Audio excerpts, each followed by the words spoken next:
Hello दोस्तों, स्वागत है आपका हमारे यूट्यूब चैनल में। उत्तराखंड परीक्षावाणी सीरीज को आगे बढ़ाते हुए आज हम देखेंगे मिशन परीक्षावाणी के तहत अध्याय 12 अनुसूचित जातियां और जनजातियां। इससे पहले हम चैप्टर नंबर 11 ख़त्म कर चुके हैं, जनसंख्या और नगरीकरण। जिसने वो वीडियो नहीं देखा है वो भी देख लें। आज हम देखेंगे ये जो हमारी अनुसूचित जातियाँ और जनजातियाँ, इनकी सामान्य जानकारी। मैंने लिखा तो सामान्य है लेकिन ये मोस्ट इंपॉर्टेंट है हमारे लिए। और उसके बाद हम देखेंगे भोटिया जनजाति के बारे में कुछ जानकारी। और इसके बाद कल आएगा हमारा इसका भाग 2, और भाग 2 में हम ये पूरा चैप्टर ख़त्म कर देंगे। इसके अलावा कुछ एक्स्ट्रा फैक्ट बचेंगे, कुछ बचेंगे तो हम प्रैक्टिस सेट में सॉल्व कर लेंगे। तो पुराने वीडियो भी आप ज़रूर देखें। तो आज का हमारा चैप्टर है अध्याय 12 अनुसूचित जातियाँ और जनजातियाँ। और ये क्लास हमारी डेली सुबह 10 बजे स्टार्ट हो जाती है। हमारे यूट्यूब चैनल का नाम है उत्तराखंड ज्ञान विद जीवन। तो अब अगर परीक्षावाणी का जो हम इंडेक्स देखें, विषय सूची देखें, तो 11 हम खत्म कर चुके हैं, ये जनसंख्या और नगरीकरण। अब उसके बाद आता है अध्याय 12 अनुसूचित जाति और जनजातियाँ। जाति माने एससी शेड्यूल कास्ट, और जनजातियाँ माने एसटी। ठीक है, इसको ध्यान रखना है। और आज रात हम आधुनिक भारत के कुछ महत्वपूर्ण प्रश्न देखेंगे, जिसमें हमारा टॉपिक है 1857 की क्रांति। तो आप सभी लोग एक बार अपनी तरफ से भी पढ़ाई कर लें, उस टॉपिक को कंप्लीट करें। अब आगे बढ़ते हैं। तो सबसे पहले स्टार्ट करते हैं उत्तराखंड राज्य की प्रमुख जनजातियाँ, जातियाँ जनजातियाँ। तो सबसे पहले महत्वपूर्ण तथ्य हम देखेंगे अनुसूचित जातियों के बारे में। तो इसके जो महत्वपूर्ण तथ्य हैं उन पे अगर नज़र डालें तो ध्यान देना, सभी इंपॉर्टेंट है। ये सारे आंकड़े 2011 की जनगणना के अनुसार हैं, जिसका चैप्टर हम पिछले बार पढ़ चुके हैं। 2011 की गणना हमारी कौन से नंबर की जनगणना थी, आप लोग कमेंट बॉक्स में ज़रूर बताएं। पहली जनगणना हमारी स्टार्ट हुई थी भारत में 1872 में, याद होगा आपको। दूसरी जनगणना हमारी नियमित जनगणना स्टार्ट हुई थी 1881 में। तो 2011 वाली जो जनगणना है हमारी कौन से नंबर की जनगणना है ये आपने बताना है। आगे बढ़ते हैं। हम देख रहे हैं अनुसूचित जनजाति के बारे में, जिसको एससी भी कहते हैं। तो इनकी जो कुल जनसंख्या है वो है 18,92,516। अगर राज्य की जनसंख्या जो 1 करोड़ से अधिक है उसको 100% माने तो अनुसूचित जाति की प्रतिशत में हिस्सा होता है 18.8%। 18.8% से आपको जरूर कुछ याद आ रहा होगा। दशकीय जनसंख्या वृद्धि दर देखी थी हमने अपनी उत्तराखंड की, वो भी 18.8 थी।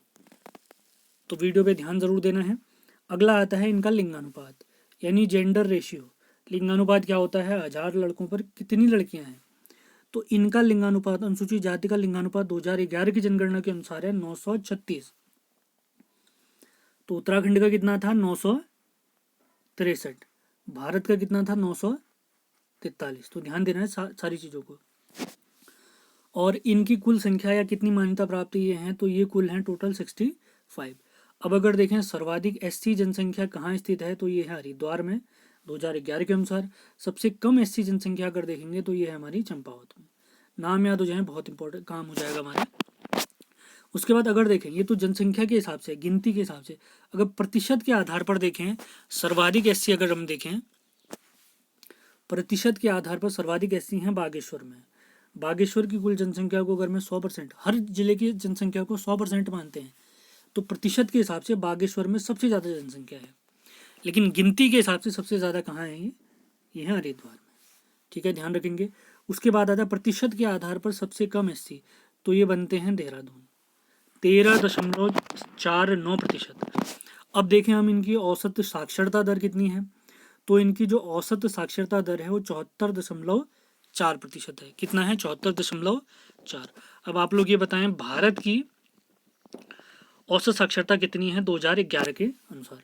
अब देखते हैं इनको कितना कितना आरक्षण प्राप्त है। तो लोकसभा में हमारे उत्तराखंड में टोटल सीटें हैं 5।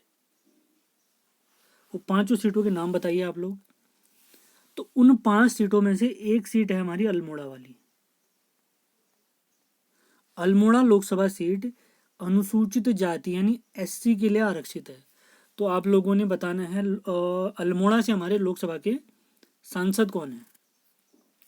और अगर मैं ये बताऊं, अल्मोड़ा जो लोकसभा सीट है इसके अंतर्गत कौन कौन से ज़िले आते हैं, तो सबसे पहले अल्मोड़ा आएगा लोकसभा सीट में, पिथौरागढ़ आएगा, चंपावत आएगा और बागेश्वर आएगा। अगर ये सवाल पूछेंगे उत्तराखंड में एक लोकसभा सीट पर कितनी विधानसभा सीटें हैं, तो टोटल हैं, एक बार देख लेते हैं, 14 हैं। तो अल्मोड़ा में 6 सीटें हैं, पिथौरागढ़ में 4 विधानसभा सीटें हैं, चंपावत में 2 हैं, बागेश्वर में 2 हैं। तो 6 4 10, 10 2 12, 12 2 14 विधानसभा की सीटें मैं कल बता चुका हूँ आपको, 70 है हमारे यहाँ, 70 धन 1। अगला है विधानसभा में इनके लिए जो आरक्षित सीटें हैं, एससी के लिए कितनी आरक्षित सीटें हैं। विधानसभा में हमारी टोटल सीटें हैं 70। 70 में से 15 सीटें हैं आरक्षित, 15 में से 13 सीटें हैं एससी के लिए और 2 सीटें हैं एसटी के लिए। तो आप लोग के लिए सवाल है, आपने ये बताना है हरिद्वार में जो 3 सीटें आरक्षित हैं विधानसभा की, उनके नाम बताने हैं। अगला है राजकीय सेवाओं में या स्कूली सेवाओं में या निगमों में इनको जो आरक्षण प्राप्त है वो 19% है। अब इसकी घोषणा कब हुई, ये मोस्ट इंपॉर्टेंट पॉइंट है। तो इनको ये आरक्षण की घोषणा हुई है जुलाई 2001 में। राजकीय सेवाओं में अनुसूचित जाति को आरक्षण की घोषणा कब हुई है, जुलाई 2001 में। Most important point. आगे बढ़ते हैं, अब देखते हैं कुछ सामान्य जानकारी, कुछ महत्वपूर्ण तथ्य, मोस्ट इंपॉर्टेंट तथ्य अनुसूचित जनजातियों के बारे में। अनुसूचित जनजातियों के बारे में तो महत्वपूर्ण तथ्य, सबसे पहला पॉइंट है 1965 में केंद्र सरकार ने एक समिति बनाई थी जिसका नाम है लोकर समिति। क्यों बनाई थी, ये अनुसूचित जनजातियों की जानकारी के बारे में। तो इसी समिति की सिफारिशों पर 1967 में हमारे ये उत्तराखंड वाले क्षेत्र में 5 जनजातियां घोषित हुई हैं। 5 जनजातियां घोषित हुई हैं। जनजातियों की जानकारी के लिए कौन सी समिति बनी थी, लोकर समिति बनी थी। कब बनी थी, 1965 में बनी थी। अनुसूचित जनजातियां हमारे यहाँ टोटल 5 हैं, इनकी घोषणा कब हुई थी, लोकर समिति की सिफारिश पर 1967 में। और ये समिति बनाई किसने थी, हमारी भारत सरकार ने। अब कितनी जनजातियां हैं, वो जनजातियों के नाम देखते हैं, जौनसारी, थारू, भोटिया, बोक्सा, राजी। और जिसके बाद आज हम पढ़ने वाले हैं इसमें भोटिया जनजाति के बारे में। लेकिन उससे पहले अनुसूचित जनजातियों की कुछ सामान्य जानकारी देख लेते हैं हम। तो सर्वाधिक अगर राज्य में पूछेंगे एसटी जनसंख्या की इनकी है, अनुसूचित जाति सर्वाधिक है थारू, सबसे कम है राजी। जनसंख्या के हिसाब से सर्वाधिक एसटी जनसंख्या है हमारी उधमसिंह नगर में, सबसे कम एसटी, एसटी यानी शेड्यूल्ड ट्राइब, अनुसूचित जनजाति। तो सबसे कम अनुसूचित जनजाति है रुद्रप्रयाग में। कहाँ है, रुद्रप्रयाग में। सारे पॉइंट इंपॉर्टेंट है, ध्यान रखना है, आपने शॉर्ट नोट्स ऐसे बनाने हैं। अब अगर देखें प्रतिशत के हिसाब से, वो तो गिनती के हिसाब से था, अगर प्रतिशत के हिसाब से एसटी देखें तो प्रतिशत के हिसाब से उधमसिंह नगर में सर्वाधिक हैं, और प्रतिशत के हिसाब से सबसे कम अगर देखें अनुसूचित जनजाति तो ये हमारे टिहरी गढ़वाल में है। आप लोग के लिए एक सवाल है, कमेंट बॉक्स में वीडियो समाप्त होने के बाद आप लोग देंगे, टिहरी से हमारे सांसद कौन है अभी। औसत साक्षरता इनकी अगर देखें तो औसत साक्षरता इनकी है 73.9%, 73.9%। तो एक सवाल मैंने आपके लिए छोड़ा है, आप लोग को इनका लिंगानुपात बताना है, इनका लिंगानुपात कितना है। आगे बढ़ते हैं, अगर आरक्षण देखें तो विधानसभा की 2 सीटें इनके लिए आरक्षित हैं। वो 2 सीटें कहाँ कहाँ हैं, एक है देहरादून में। विधानसभा में हमारे यहाँ टोटल सीटें हैं 70, जिसमें से 15 सीटें आरक्षित हैं। 15 में से 13 सीटें अनुसूचित जाति के लिए आरक्षित है और 2 सीटें अनुसूचित जनजाति के लिए आरक्षित हैं। तो जनजाति की 2 सीटें, एक देहरादून, एक यूएस नगर में है। देहरादून में चक्राता, उधमसिंह नगर में नानकमत्ता। देहरादून में चक्राता, उधमसिंह नगर में नानकमत्ता। राजकीय सेवाओं में इनको जुलाई 2001 की घोषणा पत्र के अनुसार 4% का आरक्षण मिला है। कितने प्रतिशत का, 4% का इनको आरक्षण मिला है। आप लोग के लिए एक सवाल है, कमेंट बॉक्स में आपने बताना है अनुसूचित ये जो जनजातियां हैं इनका लिंगानुपात आपने बताना है कितना है 2011 के अनुसार। आगे बढ़ते हैं, अब देखते हैं हम अपनी भोटिया जनजाति के बारे में। मोस्ट इंपॉर्टेंट सारे फैक्ट मैंने कवर करने की कोशिश करी है। इसके अलावा अगर कोई फैक्ट छूटता है आप लोग कमेंट में भी लिख सकते हैं, और इसके अलावा जो भी एक्स्ट्रा फैक्ट मिलते हैं वो हम प्रैक्टिस सेट में ज़रूर शामिल कर लेंगे। चैप्टर पूरा कवर किया जाएगा, आप लगातार बने रहें। परीक्षावाणी तो सबसे पहले देखते हैं भोटिया जनजाति। मैंने आपको बताया भी था, भोटिया जनजाति के बारे में देखेंगे। तो भोटिया जनजाति, अगर इनके अन्य नाम देखें तो लद्दाख में इनको भोटा कहते हैं, चमोली या मारछा भोटिया या तोलछा भोटिया। हिमाचल प्रदेश में इनको कहते हैं भोट। उत्तर काशी में इनको कहते हैं जाड़ भोटिया। पिथौरागढ़ में इन्हें कहते हैं जोहारी, भोटिया और सौका। अन्य नाम देखिए कितने ज़्यादा हैं इनके, भोटा, भोट, जोहारी, भोटिया, सौका, मारछा भोटिया, तोलछा भोटिया और जाड़ भोटिया। 6-7 सवाल तो यहीं बन जाते हैं। चमोली में भोटिया जनजाति को क्या कहते हैं, लद्दाख में भोटिया जनजाति का क्या नाम है, इसको ध्यान रखेंगे, इंपॉर्टेंट है, मोस्ट इंपॉर्टेंट है। अगला पॉइंट भी इंपॉर्टेंट है। महान हिमालय में सर्वाधिक जनसंख्या वाली जनजाति बताइए, तो वो है हमारी भोटिया जनजाति। देखो हिमालय के हैं 3 अंग, जो 3 हैं, एक है महान हिमालय, एक है मध्य हिमालय, एक है लघु हिमालय, एक ट्रांस हिमालय भी आता है। ट्रांस मतलब होता है पार, के पार, मतलब महान हिमालय के पार का जो हिमालय है, लेकिन इसका निर्माण हिमालय से भी पहले हो गया था, तो इसको हिमालय में नहीं गिनते हैं, वो अलग हिमालय है। तो हिमालय के अगर मुख्य रूप से देखें तो भारत में जो हिमालय के हैं 3 प्रकार हैं, एक है महान हिमालय, एक है मध्य हिमालय, एक है लघु हिमालय। 2 चीज़ें मैं क्लियर कर देता हूँ। ऊपर वाला जो महान हिमालय है सबसे ज़्यादा बर्फ़ होगा और लघु हिमालय में सबसे कम बर्फबारी होगी। महान हिमालय में सबसे कम बारिश होगी और लघु हिमालय में सबसे ज़्यादा बारिश होगी। ध्यान रखेंगे, ये पॉइंट इंपॉर्टेंट है। तो ये जो महान हिमालय में सर्वाधिक ऊंचाई वाला जो हमारा हिमालय है, उसमें निवास करने वाली सबसे बड़ी जनजाति है हमारी भोटिया जनजाति। कौन सी जनजाति है, भोटिया जनजाति। पूछा गया सवाल है। इनकी सर्वाधिक जनसंख्या कहाँ है अगर पूछेंगे तो ये हमारे पिथौरागढ़ में स्थित है, जहाँ इनको अभी मैंने नाम बताया था, देखिए, जोहारी, भोटिया या सौका कहते हैं। जोहारी, भोटिया या सौका कहते हैं, ध्यान देंगे। अब इनका मुख्य रूप से और निवासी स्थान कहाँ स्थित है, महान हिमालय के पिथौरागढ़, चमोली, अल्मोड़ा और उत्तरकाशी वाले क्षेत्रों में ये पाए जाते हैं। इनकी भाषा अगर देखें तो इनकी तिब्बती बर्मी भाषा परिवार की भोटिया या शौका बोली है इनकी। आगे देखते हैं इनकी प्रजाति क्या है। प्रजाति है इनके मंगोल प्रजाति। देखिए महान हिमालय वाले जितने भी क्षेत्र होंगे, हिमालय से लगे हुए जितने भी जनजातियां या लोग रहेंगे, उन सभी में मंगोल प्रजाति के लक्षण आपको पाए जाएंगे।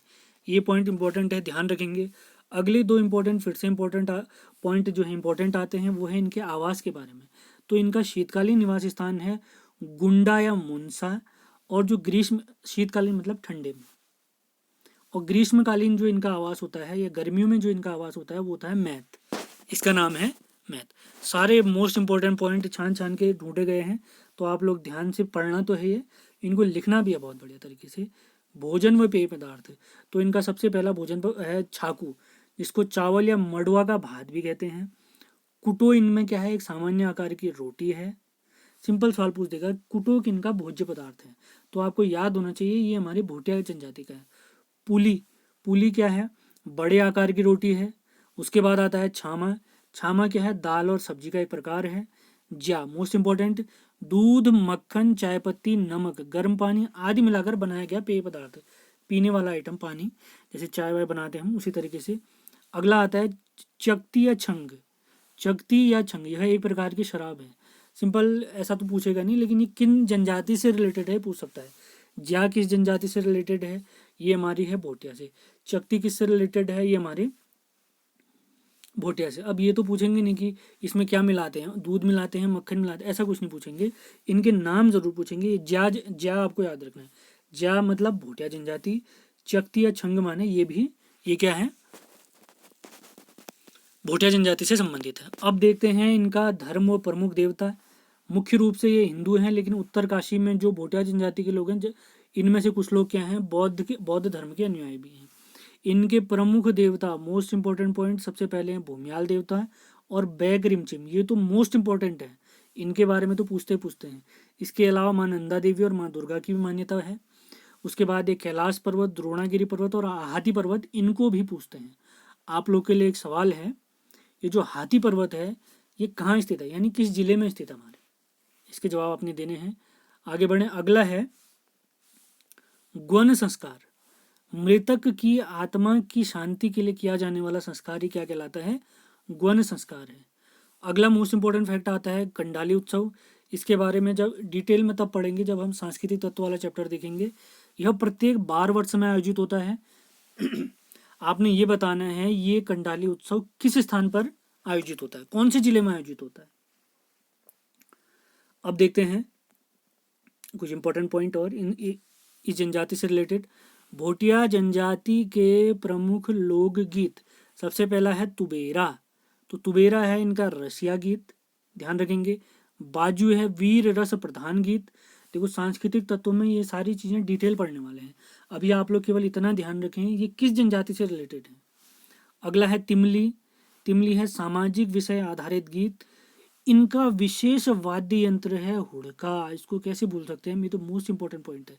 तो इनका जो भोटिया जनजाति का जो प्रमुख वाद्य यंत्र है उसका नाम है हुड़का। उसके बाद देखते हैं अगर इनके यहाँ के कुछ प्रमुख सामाजिक संस्कार अगर देखें हम, तो सबसे पहले आता है भूमो। नवजात शिशु के 3 माह का होने पर इसको नए वस्त्र पहनाए जाते हैं। तो भूमो, इसमें नवजात बच्चों को नए वस्त्र पहनाए जाएंगे। अगली जो इनका प्रमुख संस्कार है वो परस्या वोमो संस्कार है। बालक के तीसरे, पांचवें या सातवें वर्ष केश उतारे जाते हैं। विषम वर्षों में या ऑड ईयर में तीसरे, पांचवें या सातवें वर्ष में बालकों के केश उतारे जाते हैं। इस संस्कार को परस्या वोमो संस्कार भी कहते हैं। उसके बाद आता है बुढ़ानी या सभा कोमो। बालक के 20 वर्ष के होने पर यह उत्सव मनाया जाता है हमारी चौदास घाटी में। सभा कोमो मनाया जाता है चौदास घाटी में और बुढ़ानी बनाया जाता है व्यास घाटी में। तो आपके लिए एक सवाल है, घाटियों में मैंने बताया था कि चौदास घाटी कहाँ स्थित है, किस जगह पे, किस जिले में स्थित है चौदास घाटी। घाटियों वाला जिसने वीडियो नहीं देखा वो देख लें, सारी चीज़ें क्लियर हो जाएंगी। तो पुराने वीडियो ज़रूर देखने हैं, उनसे बहुत फ़ायदा होगा आपको। हम आपके लिए ऐसे वीडियो लाते रहेंगे। अब अगला देखते हैं इसमें सामाजिक व्यवस्था। इस समाज में विवाह की 2 प्रथाएं हैं और विवाह को इनके जनजाति में दामी कहते हैं। दामी, ये भी पूछ सकता है विवाह के लिए किस शब्द का प्रयोग होता है भोटिया जनजाति में, तो दामी शब्द का प्रयोग होता है। तो यहाँ जो 2 प्रथाएं हैं शादी की वो हैं, सबसे पहली है तत्सत विवाह। सबसे पहला क्या है, तत्सत विवाह। उसके बाद है हमारा दामोला विवाह। फिर से रिपीट करता हूँ, भोटिया जनजाति में विवाह की 2 प्रथाएं प्रचलित हैं जिनमें पहला नाम है तत्सत विवाह, दूसरा है दामोला विवाह। दामोला विवाह ध्यान रखेंगे। उसके बाद आगे देखें, उसके बाद आता है युवाग्रह या रंगभंग। मोस्ट इंपॉर्टेंट पूछे गए सवाल हैं, परीक्षा वाणी में आप देख भी सकते हैं।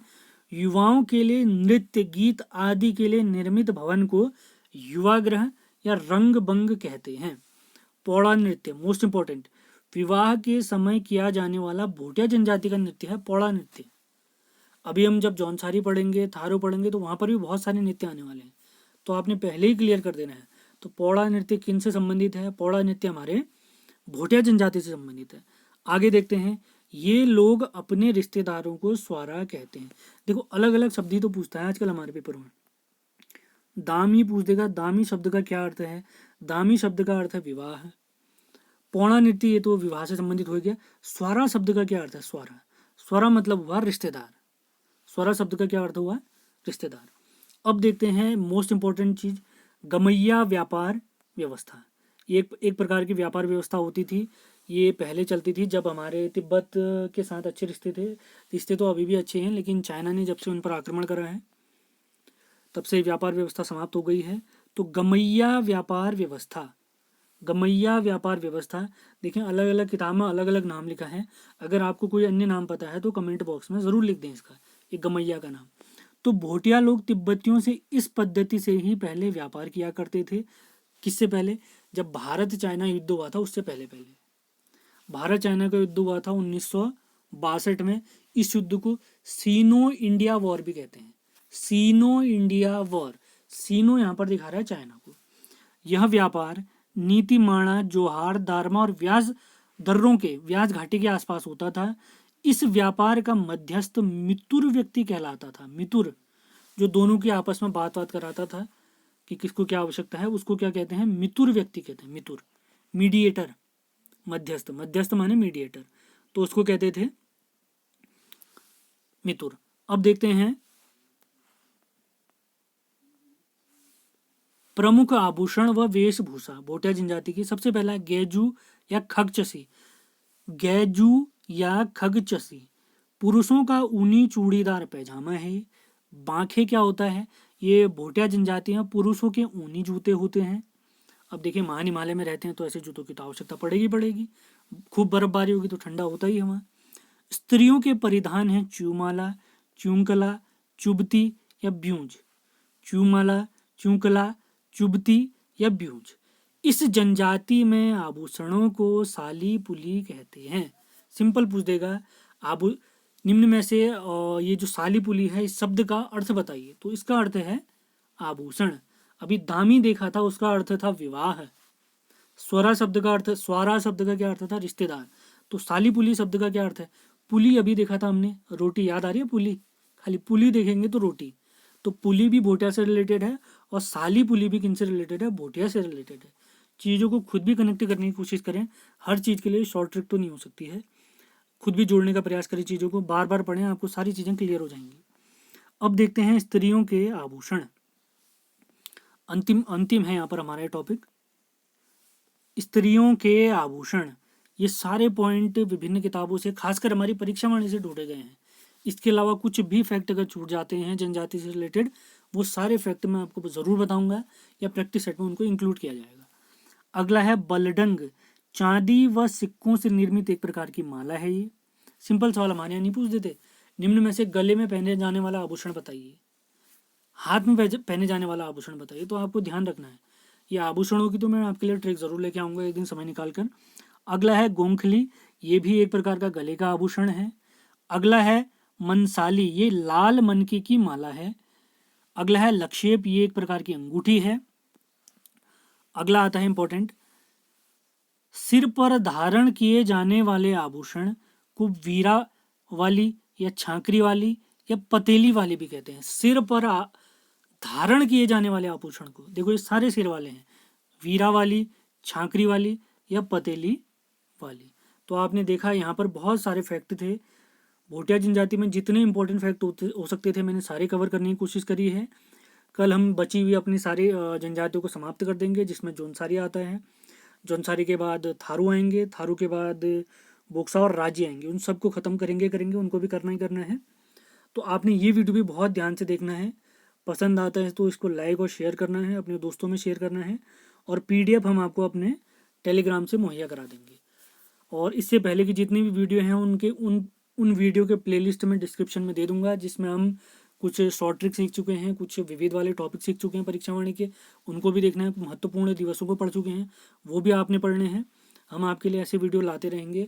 घर पर रहें, स्वस्थ रहें, हमारे वीडियो देखते रहें। पसंद आता तो शेयर ज़रूर करें। धन्यवाद।